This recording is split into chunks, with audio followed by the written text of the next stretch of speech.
Meski sudah membuka jalur pelayaran Selat Hormuz, namun Iran masih mengancam akan kembali menutup Selat Hormuz jika Amerika Serikat terus saja memblokade jalur pelayaran yang menuju dan dari pelabuhan Iran. Apakah kali ini Presiden Trump akan menepati janjinya soal Selat Hormuz? Untuk membahasnya sudah bergabung bersama kami mantan Dubes Indonesia untuk Iran, Dian Wirenjurit. Pak Dian, selamat sore Pak. Selamat sore Mbak Yana, selamat sore pemirsa. Pak Dian, ini setelah sempat membuka Selat Hormuz, dalam kurun waktu yang singkat Iran kembali menutup Selat Hormuz. Menurut Anda mengapa demikian? Terima kasih Mbak Yana. Narasinya mungkin tidak seperti itu. Tolong diingat, dalam dunia diplomasi ada yang namanya asas resiprositas, reciprocity. Siapapun yang melakukan hal tertentu kepada kita, kita akan membalas melakukan hal yang sama terhadap pihak yang memulai. Dalam konteks Iran Amerika, tolong yang memulai nyerang Amerika dan Israel, Iran hanya membalas. Dalam perkembangan selanjutnya, Iran pun sikapnya hanya menjawab apa yang disampaikan oleh Trump. Misalnya, ketika sedang perang, tahu-taunya Trump menyatakan gencatan senjata 2 minggu. Iran ikuti sambil tetap melihat apakah kata-kata Trump ini bisa dipegang. Saya hanya mengingatkan kembali pemirsa bahwa kata-kata Trump itu amat sangat super tidak bisa dipercaya. Dari waktu ke waktu selalu berubah. Mungkin bangun tidur dia lagi mimpi, lagi mengigau, pikirannya kemana, dia ngomong apa. Sarapan pagi ngomongnya lain lagi. Di kantor ketemu wartawan, doorstop interview ngomongnya lain lagi. Makan siang mungkin udah lain lagi. Pihak Amerika sendiri pun termasuk media massa mainstreamnya seperti CNN, coba perhatikan narasi yang sekarang masih beredar. Katanya Iran menutup. Loh, bukan menutup, tapi karena ceasefire ini diimbangi oleh Amerika dengan ancam-ancaman, juga memblok kapal-kapal keluar. Padahal selama ceasefire, Iran sudah membiarkan sejumlah kapal lewat Selat Hormuz. Tapi Ya Pak kemudian Dian. datang lagi ancaman. Ceasefire mungkin tidak akan dilanjutkan kalau Iran tidak memenuhi janjinya, tidak menyepakati deal. Mulai mengancam lagi. Iran bilang kalau diblokade lagi Hormuz, kami juga blok Selat Hormuz. Nah Pak, dengan Iran ditutupnya kembali hanya Selat Hormuz ini, bagaimana Anda melihat hal ini bisa berdampak terhadap proses perundingan tahap kedua nanti? Buat saya begini Mbak, kita jangan berpegang sama narasi. Kita harus melihat perkembangan terakhir. Kan sekarang dikatakan, coba baca di tagline-nya CNN saat ini. Delegasi Amerika sendiri pun, pihak Amerika sendiri belum belum tahu kalau presidennya menyatakan akan ada perundingan lagi. Mereka belum siap, mereka belum tahu akan berangkat lagi ke Pakistan atau tidak. Coba baca. Artinya apa sih? Delegasi Amerikanya saja masih bingung menjabarkan, mengartikan, menafsirkan kata-kata Trump. Pihak Iran hanya mengikuti. Kalau diajak ceasefire, dia siap. Diajak berunding, dia siap. Syaratnya satu, apapun yang dilakukan akan juga dilakukan oleh Iran. Itulah resiprositas. Asas diplomatik kedua, kalau memang caranya ancam-ancaman, berarti Trump menempatkan diri di atas Iran. Padahal asas kedua diplomatik adalah kesetaraan. Berunding didasarkan kepada kesetaraan, bukan salah satu pihak mengancam pihak yang lain. Iran menjawab, kalau memang nanti betul-betul akan ada perundingan, Iran siap kok, dia dekat kok dari Pakistan. Sementara Amerika berapa jam terbang itu delegasinya, belum lagi mempersiap delegasinya. Mudah-mudahan pula kalau sidang kedua ini berjalan, Amerika merubah komposisi delegasinya. Karena Iran datang dengan keseriusan, delegasinya dipimpin oleh tokoh-tokoh senior perundingan JCPOA sebelumnya, sementara Iran datang dengan delegasi rombongan maklar real estate. Nggak akan ketemu kalau caranya begitu. Setara dong. Yang kalau memang mau bicara nuklir, kirim tenaga ahli nuklirnya. Jangan dikirim maklar real estate. Itu poinnya. Kita hanya bisa menunggu, Mbak Yohana. Hanya bisa menunggu ya Pak. Lalu kemudian Ya, jika seandainya memang ini Iran sudah menutup kembali dan juga blokade yang dilakukan AS masih berlanjut, apakah ini bisa diartikan juga sebuah siasat Amerika Serikat agar Iran membagi hak Selat Hormuz karena informasi terakhir ternyata AS juga menyampaikan narasi tertarik dengan Selat Hormuz padahal sebenarnya sebelumnya mereka mengatakan tidak peduli dengan Selat Hormuz.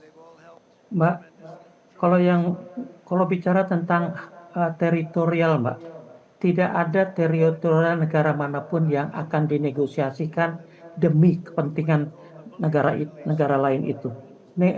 Hak teritorial Iran atas Selat Hormuz tidak bisa diganggu gugat, kecuali negosiasi itu mengedepankan kerjasama supaya siapapun yang menggunakan Selat Hormuz yang berada di bawah wewenang Iran itu memberikan jaminan yang sama untuk kelanjutan ke depannya. Jaminan itu apa?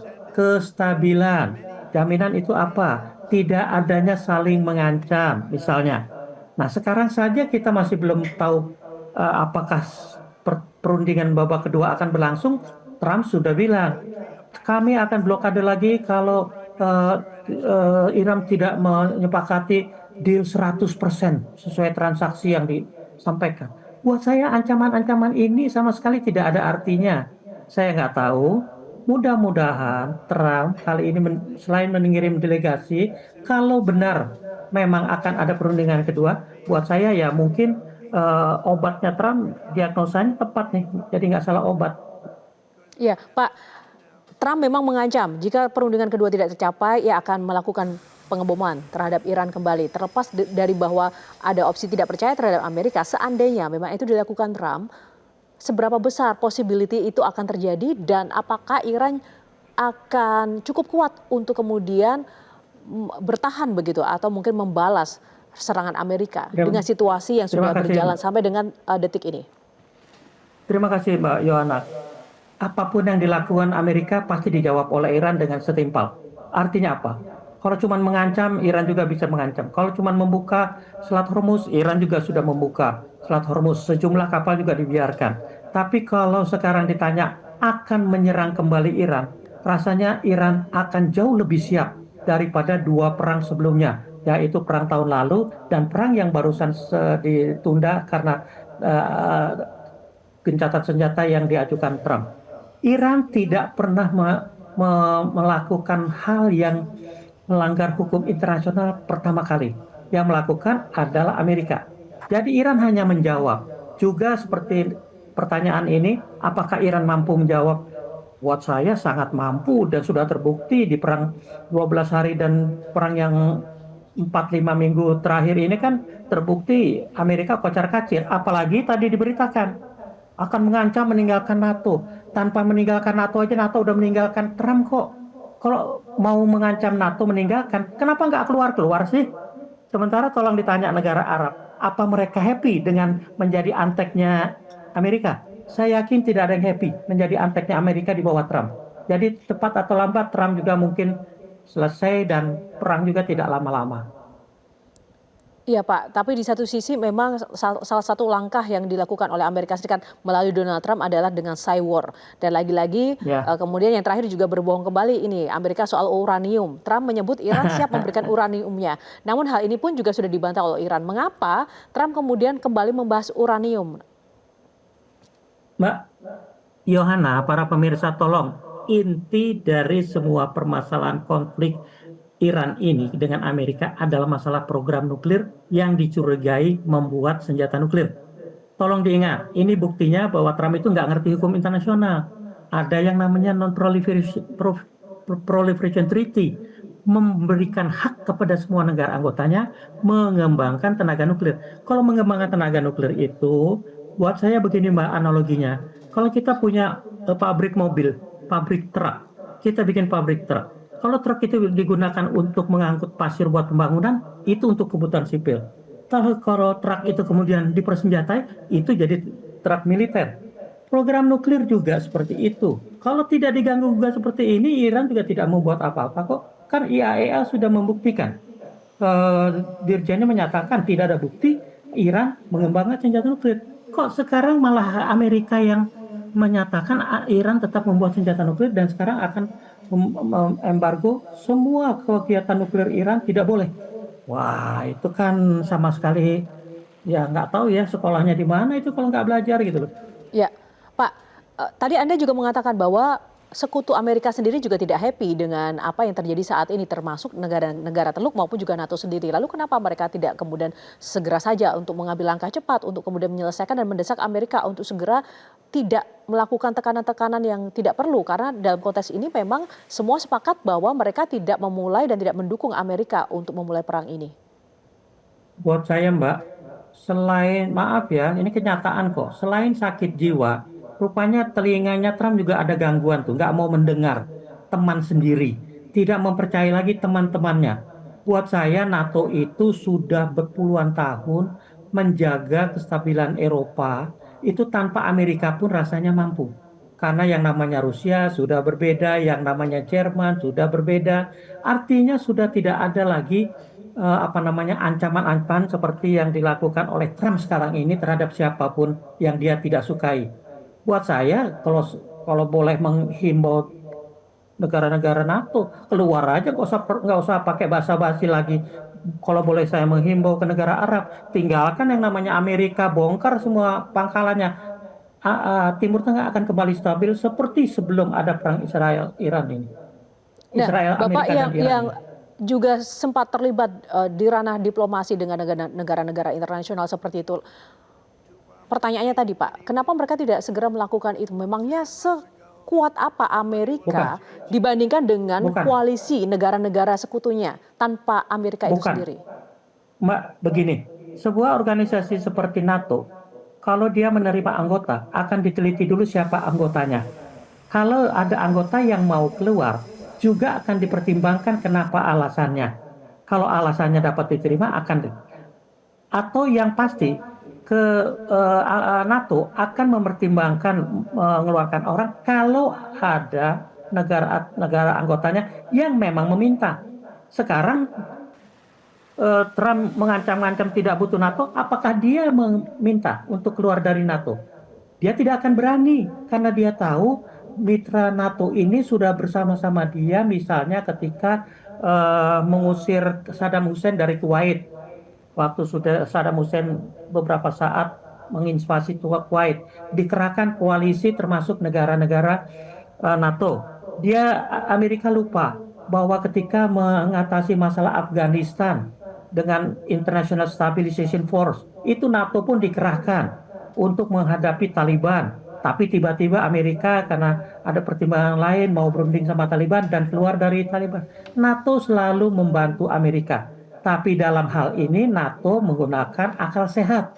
Karena yang dilakukan Trump ini memang sudah keluar dari nalar dan akal sehat masyarakat internasional. Yang pasti Ya, apa yang dilakukan Trump ini sudah melanggar hukum internasional. Itu yang tidak dikehendaki oleh negara NATO. Pak Dian, singkat saja Pak, terakhir ini. Menurut Anda, 1 sampai dengan 100 begitu ya, persentase Hmm. kekuatan, perbandingan kekuatan antara Iran, Amerika plus Zionis ini berapa persen Pak? Kalau sekarang untuk hanya kawasan Timur Tengah ya Pak, 50%, 50% saya sih yakin. Karena Iran belum mengeluarkan semua peralatan dan persenjataannya. Tolong diingat itu. Yang sekarang itu masih banyak peralatan yang dibuat pada masa tahun 70-80 ketika baru selesai revolusi dan menghadapi perang Iran-Irak.